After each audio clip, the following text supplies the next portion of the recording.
guys, welcome back to my channel. It's me Rana. So today I'm showing us how to make gluten-free chocolate brownies. So before we get started, make sure you like, subscribe, and turn on the post notifications so you get notified every time I post a new video. The whole point of brownies is the chocolate. So what you're gonna need is you're gonna need a big but smallish medium pan, and then you're gonna need 3/4 cups of semi-sweet chocolate chips. I'm using milk chocolate chips, but you can use chocolate, dark chocolate, but it's up to you. And then 1/2 cup of oil, veggie oil. So you're gonna put this on the stove on high. You're gonna pour the oil into the pan and the chocolate chips straight away. I'm gonna put my stove on high, and then you're gonna want to pour your, like I said, your 1/2 cup of oil.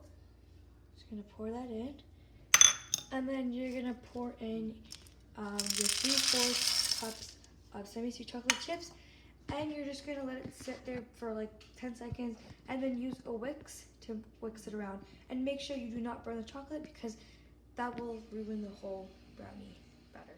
So you see it's already kind of like melting. So when all the chocolate chips are melted and it's very like liquidy, like drizzly kind of, and that means it's good. Then you're gonna put it aside. But if there's some little chunks that won't melt, it's okay.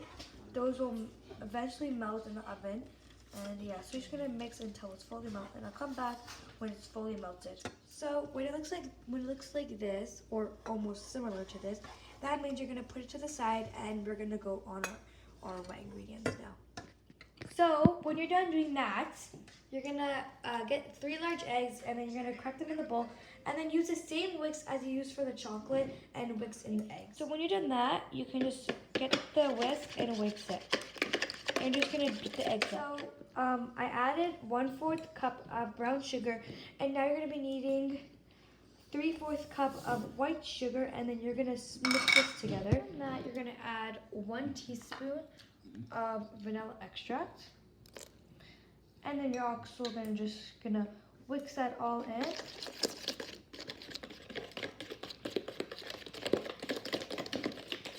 So when that's all mixed in, and then you're gonna add 1/2 teaspoon of instant coffee. You don't have to add this, but it's just if you want to add it. You don't really have to, but it's optional. So after you added your instant coffee, there's gonna be clumps like this, like you can see them obviously, but it's obviously okay. The reason that we added instant coffee is because it gives it a better chocolatey flavor, and it'll taste way more better. And then when you're done that, you're gonna switch to a spatula. So when you switch to a spatula, you're gonna add 3/4 cup of gluten-free flour. I'll show you what flour I'm using after I add the salt. Then you're gonna add 1 teaspoon of salt, and then you're gonna mix that in.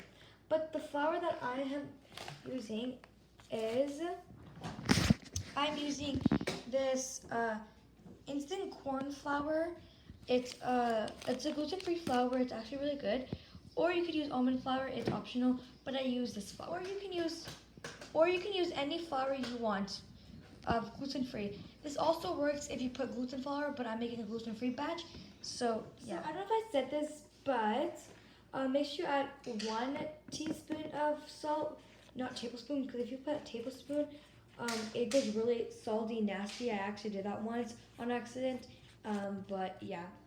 The reason that I'm not mixing the flour in a different bowl, I obviously don't think it's really that necessary because you're just wasting your dish. So you just add it on top after your wet ingredients is done, and then you add your dry ingredients. But you can do that. You can add the flour and salt to a different bowl and mix it.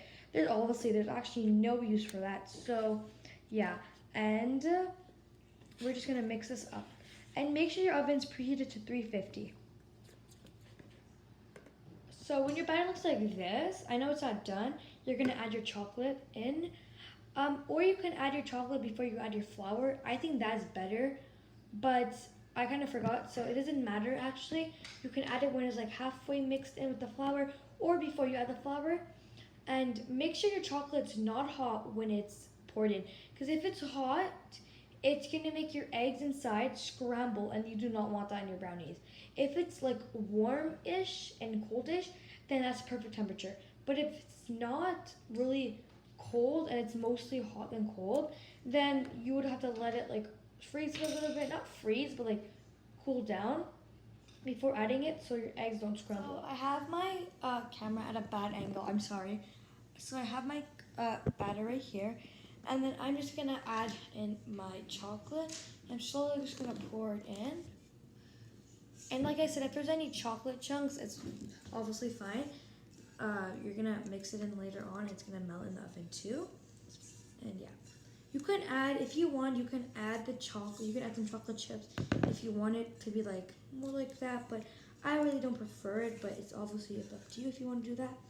And yeah, you're gonna try to get mostly all the chocolate you can, and then you're just gonna, you're gonna mix it in, and I'll show you what it looks like when I mix it in after.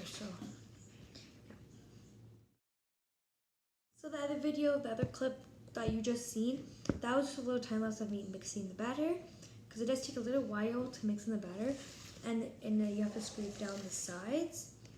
And also, sorry for the background noise. If there's a dog barking, it's my neighbor. Sorry for that.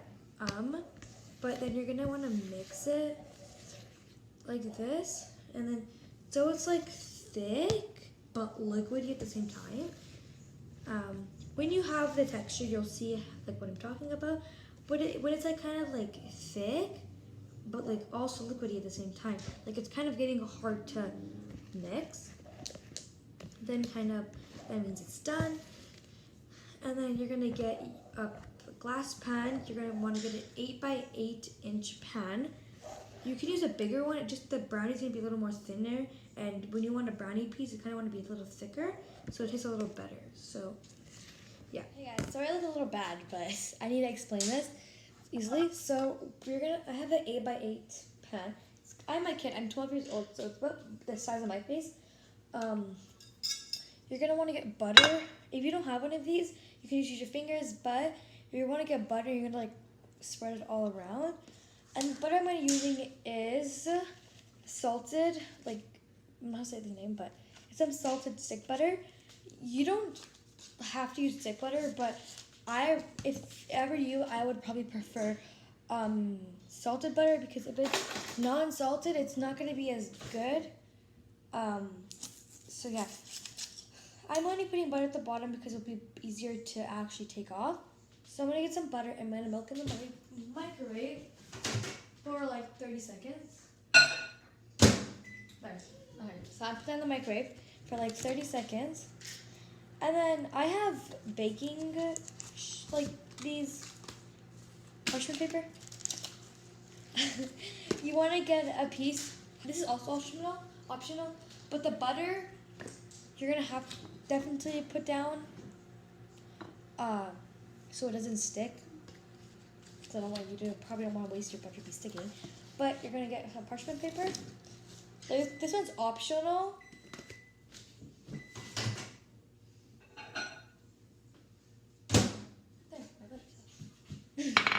So this part is optional. If you want to use parchment paper, you can use like for the actual bottom, like for that. You don't want to use on the sides.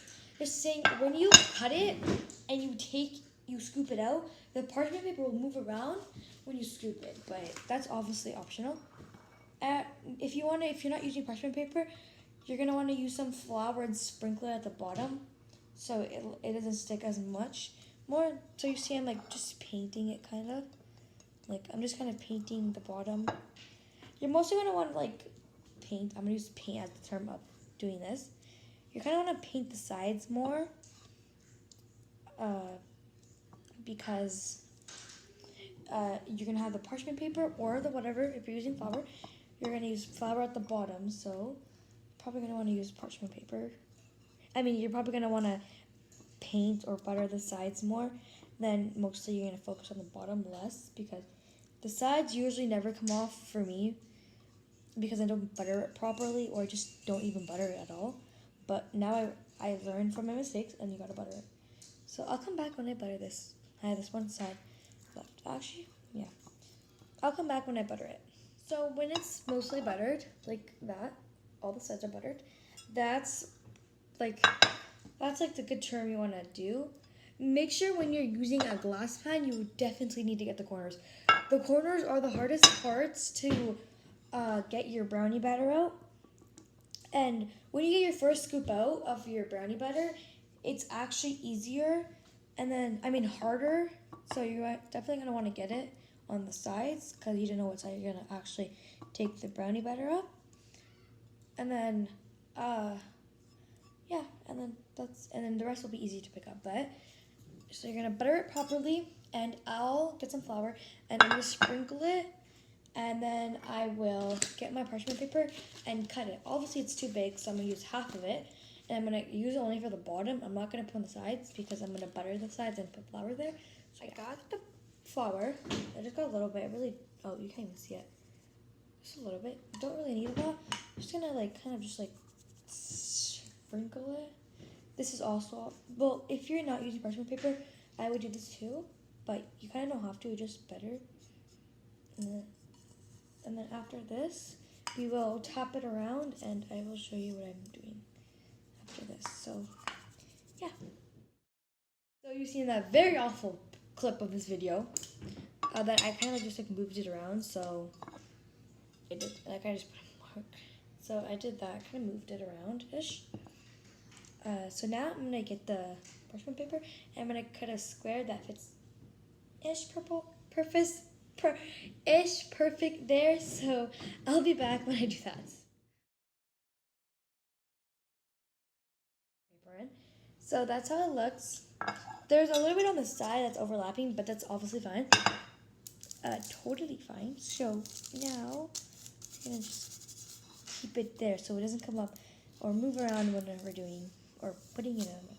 And at the time where I was mixing the batter, so it's like the actually thick, like it's the thickness that we want, you could preheat the oven at that time, not the beginning, because it would preheat too fast. Even if you're doing like this butter, this flour, and this parchment paper thing, it would be a little too much. But yeah. Oh, I forgot to say, if you're using parchment paper, you don't have to use flour, but optional. I just did that, so yeah. So then I'm just gonna get the batter. I'm just gonna pour it in. I'm just gonna move it around. Just gonna move it there. Just kind of spread it halfway while we're going. You would probably need some strong hands to do this because this is very tiring. Okay. And this recipe did not have any baking soda or powder. It's because this brownie will rise by itself. Okay. Now we're gonna add more. You need someone that doesn't get tired really easily, holding something that weighs like a pound or two, because this is very heavy, this batter. I think you can use a 9x9 also, but I just use 8x8 pan for the glass. So now when you have it all mostly, you're just gonna spread it so it's kind of even. Or if you're too lazy to spread it, you can just go like this, because why not? But try not to break the glass, so shake it and spread it. There you go. Now it's like even-ish, but it's fine if you can't get everything out because you have enough, I guess.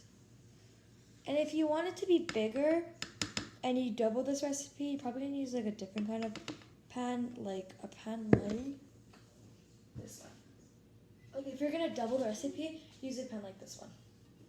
Like two of those square ones.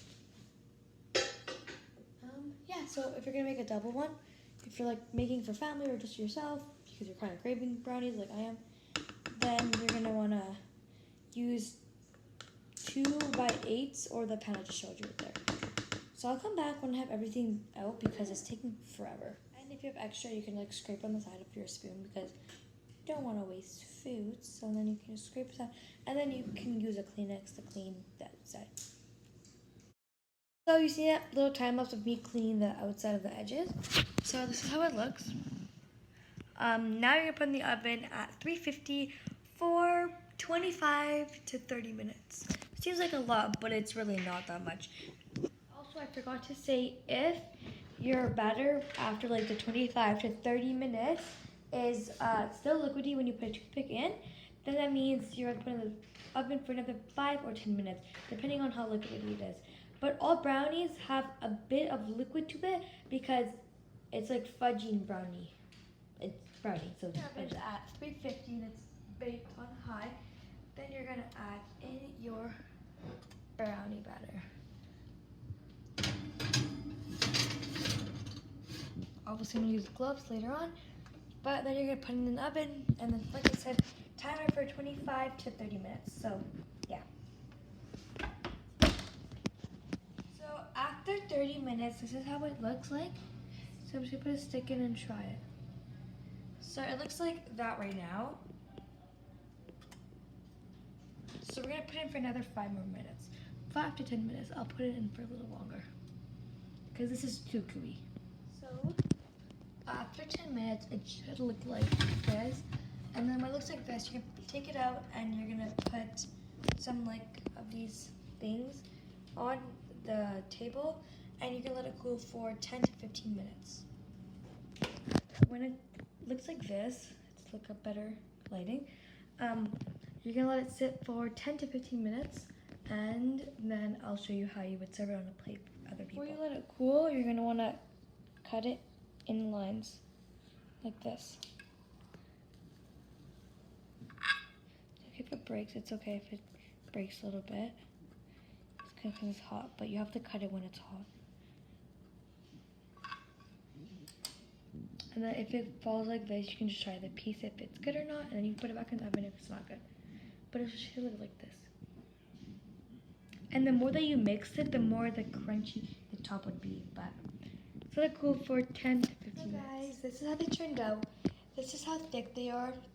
They're really delicious and they're very crunchy on the top. Some of it came off a little bit. That means because I mixed it lots and it's very crunchy and really delicious on the top. And I hope you guys enjoyed this video. Like and subscribe for more videos like this. And it's very delicious and I definitely recommend you getting it. So I hope you guys enjoyed this video.